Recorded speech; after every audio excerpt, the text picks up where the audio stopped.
بسم اللہ الرحمن الرحیم۔ السلام علیکم۔ پروگرام اختلاف رائے کے ساتھ میں ہوں افتخار کاظمی۔ جس ملک میں ایک منتخب وزیر اعظم کو اقامہ کی بنیاد پر گھر بھیج دیا جائے اور بی آر ٹی جیسے اوپن اینڈ شٹ کیس کو انکوائری سے روک دیا جائے، انصاف کرنے والے اداروں کے حوالے سے ہمیں ٹرانسپیرنسی انٹرنیشنل یہ بتائے کہ دنیا کے 180 ممالک میں ہم کو 150ویں نمبر پر ہیں اور کرپشن میں ماشاءاللہ 124ویں نمبر پر ہیں، تو پھر کس سے فریاد کرے، کس سے منصفی چاہیں؟ جنہیں خاصب اچھے لگتے ہیں ان کا خاصب کو کرپٹ کہنے پر غصہ کرنا جائز اور واجب ہے، مگر جب وہ یہ کہتے ہیں کہ کرپشن کے خلاف کیس کر دیں اور عدالتوں میں جائیں تو پھر انہیں یہ بھی بتانا ہوگا کہ کس عدالت میں جائیں، انصاف کا کون سا دروازہ کھٹکھٹایا جائے۔ کل ہی اسلام آباد ہائی کورٹ کے چیف جسٹس صاحب نے یہ فواد چودھری کیس میں ارشاد فرمایا کہ اگر وہ انہیں نااہل قرار دے دیں گے تو پھر ان کے حلقے کی عوام کا کیا بنے گا؟ تو یہ خیال انہیں اس وقت کیوں نہیں آیا جنہوں نے اس عوام کے منتخب وزیر اعظم کو کان سے پکڑ کر نکال باہر کیا اور 22 کروڑ عوام کو نااہلوں اور نالائقوں کو سپرد کر دیا، جنہوں نے عوام کی زندگی اجیرن کر رکھی ہے۔ یہ درست ہے، میں اس موقع میں بالکل ان کے ساتھ کھڑا ہوں کہ اگر آج کہیں پر کرپشن ہو رہی ہے تو اس پر آج ہی کیس ہونا چاہیے، انہیں کٹہرے میں کھڑا کرنا چاہیے۔ لیکن سوال یہ بھی ہے کہ جن کو کٹہرے میں کھڑا کیا گیا ان کو تو کلین چٹ مل گئی، ان کی تو انکوائریاں بھی روک دی گئیں، تو پھر لوگ انصاف کے لیے کہاں جائیں؟ کہنے والے تو کہتے ہیں جس طرح مرغا اذان دیتا ہے لیکن نماز نہیں پڑھتا، اس طرح خان صاحب تقریر تو بڑی اچھی کرتے ہیں لیکن ان پر عمل نہیں کرتے۔ تو خان صاحب نے فارن فنڈنگ کیس میں سماعت کھلے بندوں کروانے کا اعلان کیا تو لگا یوں کہ وہ بڑے نیٹ اینڈ کلین ہے، لیکن بعد میں اس پر بھی یو ٹرن لے لیا۔ سینٹ الیکشن میں ہارس ٹریڈنگ ختم کرنے کے لیے آئینی ترمیم لانے کا اعلان کیا تو قوم خوش ہو گئی، لیکن اس میں بھی غیر ملکیوں کو الیکشن لڑنے کی یعنی دوہری شہری رکھنے والوں کو الیکشن لڑنے کی اجازت دینے کی شک ڈال دی۔ حکومت خود یہ مان رہی ہے کہ آئینی ترمیم کا بل صرف اپوزیشن کو ایکسپوز کرنے کے لیے یا دوسرے لفظوں میں تنگ کرنے کے لیے پیش کیا گیا ہے، تو کوئی اس بات کو مانے یا نہ مانے، لیکن فارن فنڈنگ کیس کی کھلو بندوں سماعت کا مطالبہ اور اعلان کر کے خان صاحب یو ٹرن لے چکے ہیں، جبکہ 26ویں آئینی ترمیم میں اوپن بیلٹنگ کی آڑ میں دوہری شریعت کے حامل افراد کو الیکشن لڑوانے کا منصوبہ بھی بے نقاب ہو چکا ہے۔ تو سینٹ الیکشن کی اوپن بیلٹنگ کے لیے اگر ترمیم کرنا ضروری تھا تو سوال یہ کہ اس میں دوہری شریعت والی شک ڈالنے کی کیا ضرورت تھی؟ تو کہنے والے یہ کہتے ہیں کہ چور چوری سے جائے مگر ہیرا پھیری سے نہ جائے۔ سینٹ الیکشن میں اوپن بیلٹنگ کے لیے ترمیم نے حکومت اور اپوزیشن کو پارلیمنٹ میں لا کھڑا کیا ہے۔ پارلیمان میں چور چور اور کرپشن کے نعرے لگ رہے ہیں۔ حکومت کا دعویٰ یہ ہے کہ وہ ترمیم کر کے اپوزیشن کو بے نقاب کرنا چاہتی تھی۔ تو سوال یہ کہ دوسروں کی کرپشن پکڑنے والے اور اس ملک سے کرپشن ختم کرنے کے دعوے کرنے والے اگر اپنے اراکین اسمبلی کو ایماندار نہیں بنا سکے کہ وہ اپنی پارٹی کے ووٹ ڈالیں، انہیں ایمانداری نہیں سکھا سکے، اپنی جماعت کے اندر کرپشن ختم نہیں کر سکے اور اسی خوف کے پیش نظر اوپن بیلٹنگ کرانے پر زور دے رہے ہیں، تو وہ اس ملک سے کیا کرپشن ختم کرائیں گے؟ جنہوں نے کرپشن کی انڈیکس میں کمی کی بجائے اس میں اضافہ کرا دیا ہو، ان سے زیادہ کس کو اس بات کا علم ہوگا کہ یہ کرپشن ان کی جماعت کے اندر بھی پھیلی ہوئی ہے؟ اراکین اسمبلی سینٹ میں مال بنائیں گے، تو اگر حکومت کو اس بات کی فکر نہیں کہ ان کے اراکین اسمبلی بک سکتے ہیں یا رشوت پکڑ لیں گے، اپنا ووٹ کہیں اور استعمال کر لیں گے، تو پھر انہیں سیکرٹ بیلٹ پر کوئی اعتراض نہیں ہونا چاہیے۔ وہ کہتے ہیں نا اگر اپنا گھر مضبوط ہو تو پھر فکر کاہے کی؟ کیونکہ حکومت کو اس بات کا خدشہ تو بہرحال ہے کہ پی ٹی آئی کے اراکین ادھر ادھر ہو جائیں گے، اتحادی انہیں ووٹ نہیں ڈالیں گے، تو اس کا مطلب یہ لیا جا سکتا ہے کہ حکومت کو یہ معلوم ہے کہ اس کے اپنے ممبران اسمبلی یا اتحادی پیسہ پکڑ لیں گے۔ پہلے بھی ایک بار 20 اراکین اسمبلی کو اسی الزام کے تحت پارٹی سے نکالا گیا تھا کہ وہ پیسہ پکڑ رہے تھے۔ اس پنجابی کی ایک مثال ہے کہ اپنی واری آئی تو کگو رو پیا۔ جب حکومت مخالفین کے بندے توڑ رہی تھی تو کسی کو یہ ترمیم یاد نہیں تھی، آج اپنے بندے ٹوٹنے کا خدشہ ہے تو چیخیں نکل رہی ہیں۔ مسئلہ یہ نہیں کہ سینٹ میں اگر خفیہ ووٹنگ ہوتی ہے تو ہارس ٹریڈنگ ہو سکتی ہے، پیسہ چل سکتا ہے۔ مسئلہ یہ ہے کہ جنہوں نے چیئرمین سینٹ کے خلاف تحریک میں بندے توڑے تھے اور اس سے پہلے سینٹ کا ایک الیکشن ہوا تھا جس میں ایک نئی جماعت باپ بن گئی تھی، اور اس کے بعد پھر جب تحریک اعتماد آئی چیئرمین کے خلاف تو اس میں بھی اکثریتی پارٹی کے ووٹ چیئرمین کو پڑ گئے، تو انہی کو یہ خدشہ ہے کہ ان کے سیاسی مخالفین ان کے بندے نہ توڑ لے، یعنی جو دوائی مخالفین کے خلاف استعمال ہوئی تھی وہی میڈیسن حکومت سمجھتی ہے کہ ان کے خلاف بھی استعمال ہو سکتی ہے۔ تو آئین میں کسی بھی ترمیم پر حکومت اور اپوزیشن کا اتفاق کرنا یا اختلاف کرنا جمہوریت کے عین مطابق ہے، لیکن اگر آئینی ترمیم کے پیچھے کوئی میلافائڈ انٹینشن ہو، کوئی بدنیتی ہو، تو پھر یہ ترمیم یقینی طور پر متنازع سمجھی جا سکتی ہے۔ تو اس وقت سچویشن یہی ہے، اپوزیشن یہ سمجھتی ہے کہ ان کے پاس موقع ہے کہ وہ چیئرمین سینٹ کے انتخابات کے موقع پہ انہیں جو دھچکا لگا تھا اس کا وہ بدلہ چکا سکتے ہیں، لیکن حکومت سمجھتی ہے کہ وہ اپوزیشن کو یہ موقع نہ دے تو زیادہ اچھا ہے۔ تو بدنیتی کا اندازہ اسی بات سے لگایا جا سکتا ہے کہ اوپن بیلٹنگ کے ساتھ دوہری شریعت رکھنے والوں کو الیکشن لڑنے کی اجازت دینے کی ترمیم بھی شامل کی گئی ہے۔ اب یہ ترمیم وہ ہے جس کی ساری عدالتیں مخالفت کرتی رہی ہیں، پیچھے بہت سے لوگوں کی جن کو ڈول نیشنلٹی تھی انہوں نے الیکشن لڑا تو ان کی ممبرشپ ختم کر دی گئی۔ یہ کہا جاتا تھا کہ جناب جس کی ڈول نیشنلٹی ہے وہ تو دوسرے ملک کا اوت اٹھائے ہوئے ہے، تو وہ پاکستان کے مفادات کو کیسے دیکھے گا؟ تو اب پھر وہ مفادات کیا بدل گئے ہیں؟ اب جو اگر آپ اجازت دے دیں گے بیرون ملک مقیم پاکستانیوں کو کہ وہ الیکشن میں حصہ لیں، کسی کے امریکن نیشنلٹی ہوگی، کوئی برطانیہ کی نیشنلٹی لے کے آئے گا، کوئی کسی اور ملک کی لے کے آ جائے گا تو وہ بھی الیکشن لڑ لیں گے۔ تو میرا جہاں تک موقف ہے کہ الیکشن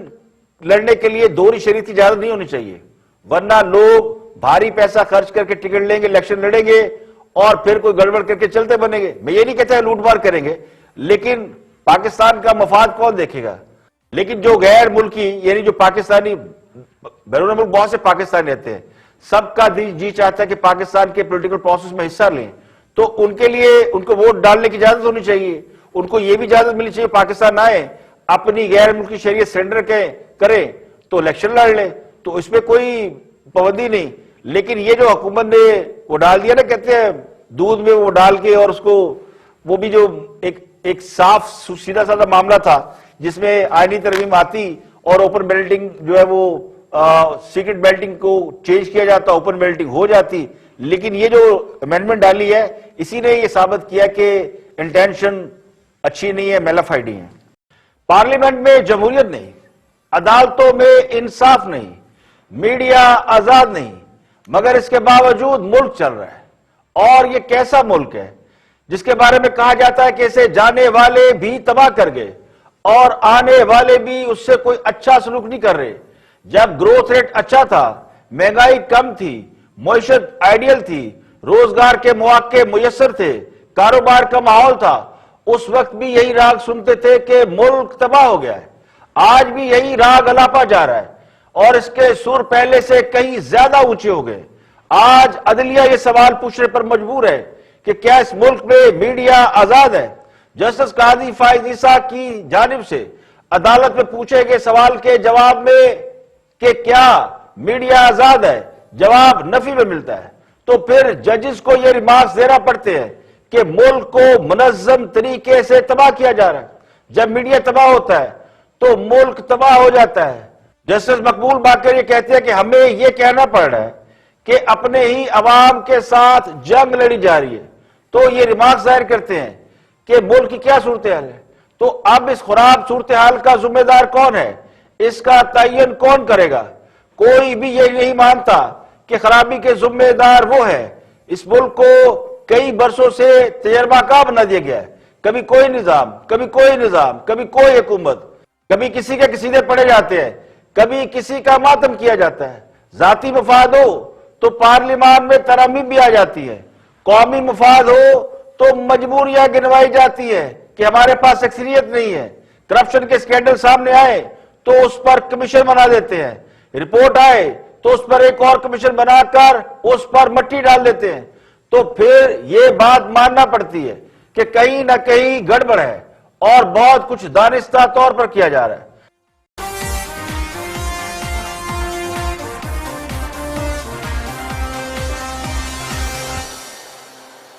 2.5 سالوں سے صرف باتوں، دعووں، نعروں سے حکومت چل رہی ہے۔ 2.5 سال سے حکومت نے بڑکے مارنے اور اپوزیشن کو احتساب کے نام پر انتقام کا نشانہ بنانے کے سوا کیا کیا ہے؟ حکومت نے اپنی ساری توجہ اور توانائی مخالفین کو سزائیں دلوانے، جیلوں میں ڈالنے پر محدود کر رکھی ہے، اور اگلے 2.5 سال میں بھی اس کے سوا اور کچھ ہوتا وہ نظر نہیں آتا۔ تو اس سے عوام کو کیا فائدہ؟ عوام تو وعدوں اور دعووں پر سوال اٹھائیں گے، اور سوال ان کے وہی ہے سادہ سے کہ کہاں ہے وہ 1 کروڑ نوکریاں، 50 لاکھ گھر، کتنی یونیورسٹی حکومت نے بنائی، روزگار کے کتنے مواقع پیدا کیے، مہنگائی سمیت تمام کے کتنے مسائل حل کیے۔ سیاسی مخالفین کو سزائیں سنانا کبھی بھی کامیابی کا کرائیٹیریا نہیں ہو سکتا۔ اس سے صرف چند لوگوں کو خوش کیا جا سکتا ہے، لیکن اس سے ملک میں غربت، مہنگائی، بے روزگاری اور معاشی بدحالی کم نہیں کی جا سکتی۔ اس کے لیے پریکٹیکلی یعنی عملی اقدامات کرنا پڑتے ہیں۔ تو خان صاحب کے پاس میرے نزدیک ایک بڑا اچھا موقع ہے کہ جرات اور کردار کا وہ سبق جو وہ دوسروں کو پڑھا رہے ہیں اس پر خود عمل کریں اور سیاسی میدان میں سب کو شکست دیں، 2/3 اکثریت لے کر دوبارہ اقتدار میں آئیں، تاکہ وہ سب مجبوریاں جو آج قوم کو بتاتے ہیں کہ وہ مجبوریوں کی وجہ سے اپوزیشن کو سزا نہیں دلا سکتے، وہ مجبوریاں جو انہیں عوام کے مسائل حل کرنے سے روکتی ہیں، وہ ساری مجبوریاں ختم ہو جائیں۔ اب جو حکومت 2.5 سال بعد بھی اپنی ناکامیوں کو سابقہ حکومتوں کے کھاتے میں ڈال رہی ہے، تو اس سے یہ تاثر ملتا ہے کہ شاید پاکستان دنیا کا واحد ملک ہے جس میں سابقہ حکومتیں موجودہ حکومتوں سے زیادہ طاقتور ہوتی ہیں، جو رخصت ہونے کے بعد بھی اتنی پاورفل ہوتی ہیں کہ چینی کی قیمت میں اضافہ بھی وہ کرتی ہے، کرپشن میں اضافہ بھی ان کی وجہ سے ہوتا ہے، اور ساری جو برائیوں کی جڑ ہے یعنی حکومت جو کام کرنا چاہتی ہے، جو طاقتور حکومت ہوتی ہے، وہ اس لیے نہیں کر پاتی کہ اس سے پچھلی حکومت وہ ان سے بھی طاقتور ہے، اور قانون سازی میں پچھلی حکومتیں رکاوٹ ہیں۔ تو یہ پچھلی حکومتوں والا بیانیہ سن سن کر عوام تنگ آ چکے ہیں، یہ بیانیہ بری طرح پٹ چکا ہے۔ عوام یہ پوچھیں گے کہ آپ نے کیا کیا ہے، آپ کے پلے کیا ہے، اور اگر حکومت یہ سمجھتی ہے کہ ان کے پلے بہت کچھ ہے تو پھر یہ فیصلہ سیاسی میدان میں کرنے سے انہیں نہیں گھبرانا چاہیے۔ تو خان صاحب تو قوم کو کہتے تھے گھبرانا نہیں، اب انہوں نے ایک نیا فارمولا دیا ہے کہ تھوڑا سا صبر اور۔ یہ سب سے تکلیف دہ چیز ہے مہنگائی، اور مجھے اس چیز کا پورا احساس ہے کہ اس وقت ہمارے لوگوں کے اوپر ایک مشکل وقت آیا ہوا ہے مہنگائی کی وجہ سے۔ مہنگائی کی سب سے بڑی وجہ یہ ہوتی ہے کہ جب ہمارا روپیہ گرتا ہے تو ساری چیزیں مہنگی ہو جاتی ہیں۔ اس لیے ہماری گورنمنٹ نے ایکسپورٹس بھی بڑھائی ہیں اور ہماری ریمیٹنسز بھی بڑھی ہیں، اور ہمارا ملک صحیح راستے پہ لگ گیا۔ اللہ کا شکر ہے اس وقت مہنگائی جب ہم آئے تھے گورنمنٹ میں اس سے پہلی دفعہ اس سے کم مہنگائی ہے اس مہینے۔ تھوڑا آپ کو صبر کرنا پڑے گا۔ ایک برے معاشی حالات میں، ایک مقروض ملک میں جس نے قرضے لیے ہوئے تھے، آہستہ آہستہ جیسی ہماری معیشت ٹھیک ہوگی انشاءاللہ اس کے اوپر مکمل قابو پا۔ تو محترم وزیر اعظم نے عوام کو یہ مژدہ سنایا ہے کہ جیسے ہی روپیہ مضبوط ہوگا، جیسے ہی روپیہ مضبوط ہوگا سب ٹھیک ہو جائے گا، لیکن قوم کو یہ نہیں بتایا کہ روپیہ مضبوط کیسے ہوگا۔ کیا جب ڈالر 100 روپے کا ہو جائے گا تب روپیہ مضبوط ہوگا، یا جب ڈالر 200 روپے کا ہو جائے گا تب روپیہ مضبوط ہوگا؟ سوال یہ کہ اگر معیشت کی مضبوطی کا تعلق روپے کی مضبوطی سے ہے، یعنی اگر روپیہ سٹرونگ ہے تو اکانومی سٹرونگ ہوگی، تو پھر ذرا چلے پیچھے۔ سوال وہاں بنتا ہے کہ اگر یہ پتا تھا ہمیں کہ روپیہ مضبوط ہوگا ڈالر کے مقابلے میں تو ہماری اکانومی مضبوط رہے گی، تو پھر حکومت نے ڈالر کے مقابلے میں روپے کی قدر گرائی کیوں؟ کیا اس وقت نہیں معلوم تھا کہ روپیہ گرا تو مہنگائی آئے گی، اور مہنگائی آئی تو عوام پسے گی، ڈالر کی قدر بڑھے گی تو ہماری قدر گر جائے گی، مہنگائی عوام کا جینا دوبر کر دے گی؟ تو کیا یہ سمجھا جائے کہ اس وقت روپیہ اس لیے کمزور کیا گیا کہ عوام جو مہنگائی کی چکی تلے پیس جائے، اور اس میں کوئی انٹینشن تھی؟ حکومت جب آئی تھی، جب خان صاحب کی حکومت آئی تھی تو ڈالر تقریباً 125-26 کا تھا، اور یہ نگران حکومت کے دور میں ہوا تھا۔ جب حکومت نے اس کی قدر گرا کر 160 پر کیا، جب خان صاحب کو ٹیلی ویژن سے پتا چلا تھا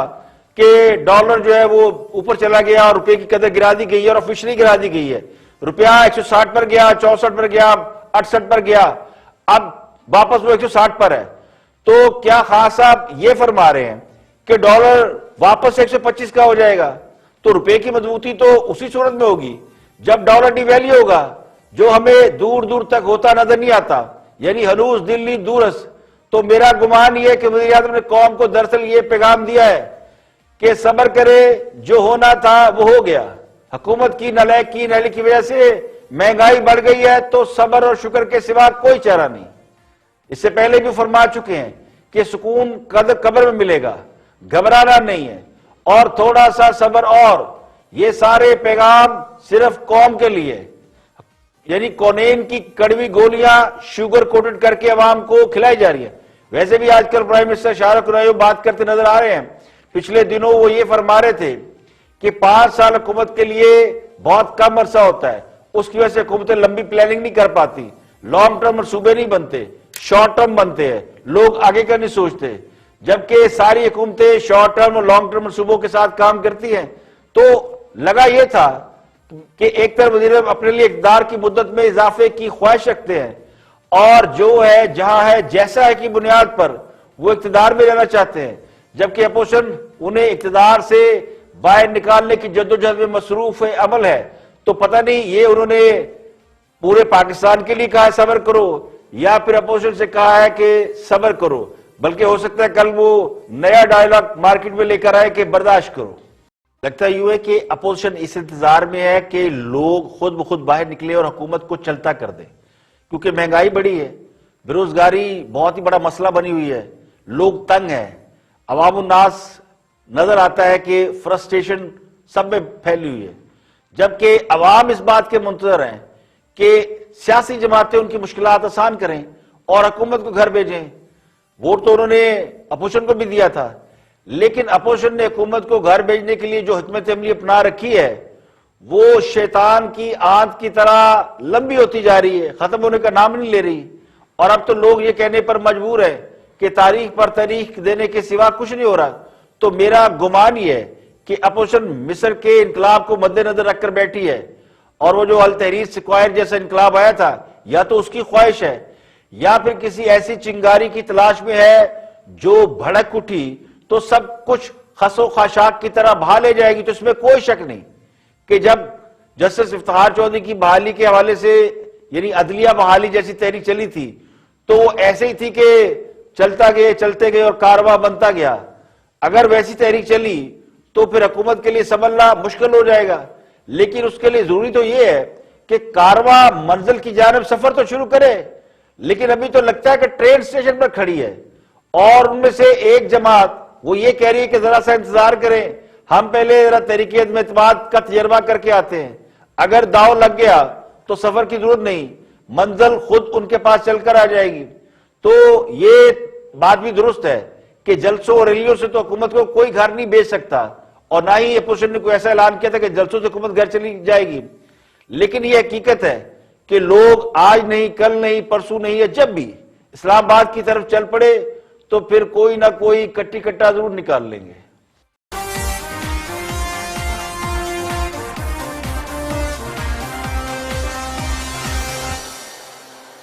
کہنے والے تو کہتے ہیں کہ اقتدار کی غلام گردشوں میں لڑی جانے والی لڑائی تیز ہو چکی ہے، یہ وہ لڑائی ہے جو بظاہر دکھائی نہیں دے رہی، لیکن اس کے اثرات کہیں کہیں نمایاں ہونا شروع ہو گئے۔ شہر اقتدار کا ماحول پہلے سے زیادہ کشیدہ یعنی ٹینس ہوتا جا رہا ہے۔ اس حوالے سے ادارے بھی ہچکچاہٹ اور تقسیم کا شکار نظر آتے ہیں، صاحب چھپتے نہیں، سامنے آتے بھی نہیں، لیکن تاڑنے والے بھی قیامت کی نگاہ رکھتے ہیں۔ اپوزیشن کی جانب سے اسٹیبلشمنٹ کے خلاف بیانیے میں نرمی کو بہت سے حلقے اسٹیبلشمنٹ کے ساتھ ڈیل قرار دے رہے ہیں، جبکہ واقفان حال یہ کہتے ہیں کہ اسٹیبلشمنٹ کی پوری اپوزیشن سے ڈیل نہیں ہوئی، بلکہ اپوزیشن کو توڑنے کے لیے ایک آدھ جماعت سے ان کی بات ضرور چل رہی ہے، جس کی وجہ سے اپوزیشن نے ہاتھ ہلکا کر لیا۔ اپوزیشن کے ذرائع اس بات کی نفی کرتے ہیں، ان کا موقف یہ ہے کہ چونکہ تحریک کی ٹائم لائن بدل گئی ہے، اس لیے اپوزیشن اب ویٹ اینڈ سی یعنی دیکھو اور انتظار کرو کی پالیسی پر چل رہی ہے۔ لیکن اب صورتحال پر غور سے نظر ڈالیں تو لگتا ہی ہے کہ خان صاحب کے ہمدرد انہیں ریلیف دے رہے ہیں، جبکہ ان کے مخالفین کے ہمدرد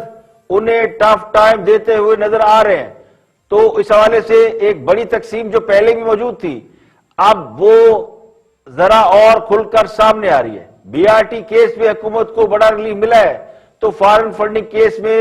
ابھی تک حکومت مشکل میں نظر آتی ہے۔